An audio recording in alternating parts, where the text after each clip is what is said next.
was a beautiful morning on the island of Sodor. Thomas the Tank Engine's blue paint sparkled in the sunshine as he puffed happily along his branch line with Annie and Clarabel. He was feeling very pleased with himself.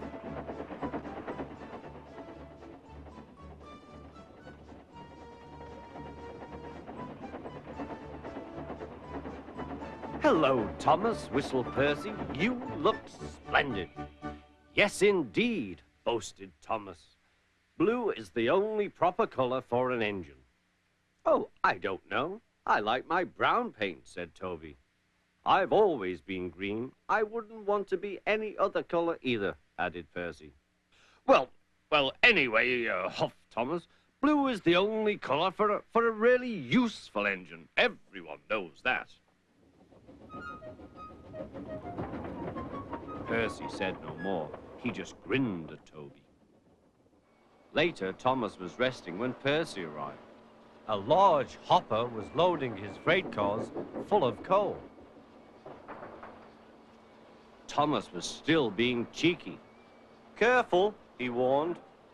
"Watch out with those silly cars." Go on," muttered the cars. "And by the way," went on Thomas, "those buffers don't look very safe to me." The last load poured down. "Help! Help!" cried Thomas. "Get me out!" Percy was worried, but he couldn't help laughing. Thomas's smart blue paint was covered in coal dust from smoke box to bunker. "Ha ha," chuckled Percy. "You don't look really useful now, Thomas. You look really disgraceful." "I'm not disgraceful," choked Thomas. "You did that on purpose. Get me out."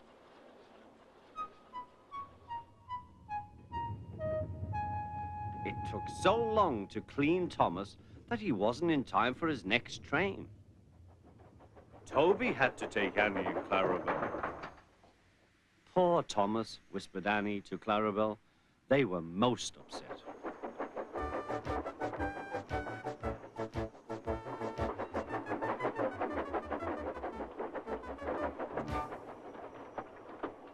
Thomas was grumpy in the shed that night. Toby thought it a great joke, but Percy was cross with Thomas for thinking he had made his paint dirty on purpose. Fancy a really useful blue engine like Thomas becoming a disgrace to Sir Topham Hatt's railway.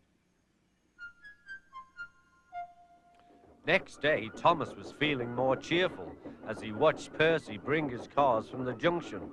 The cars were heavy and Percy was tired.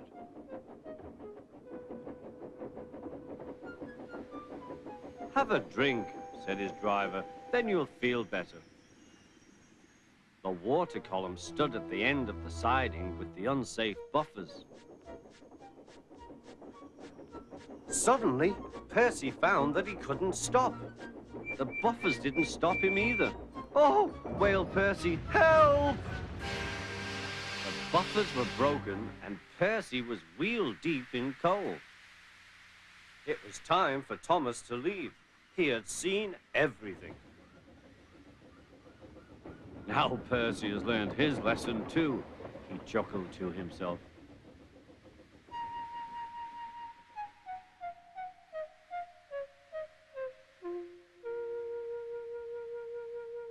That night, the two engines made up their quarrel. "I didn't cause your accident on purpose, Thomas," whispered Percy. "You do know that, don't you?"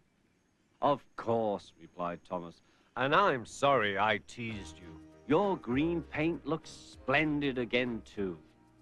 In future, we'll both be more careful of coal."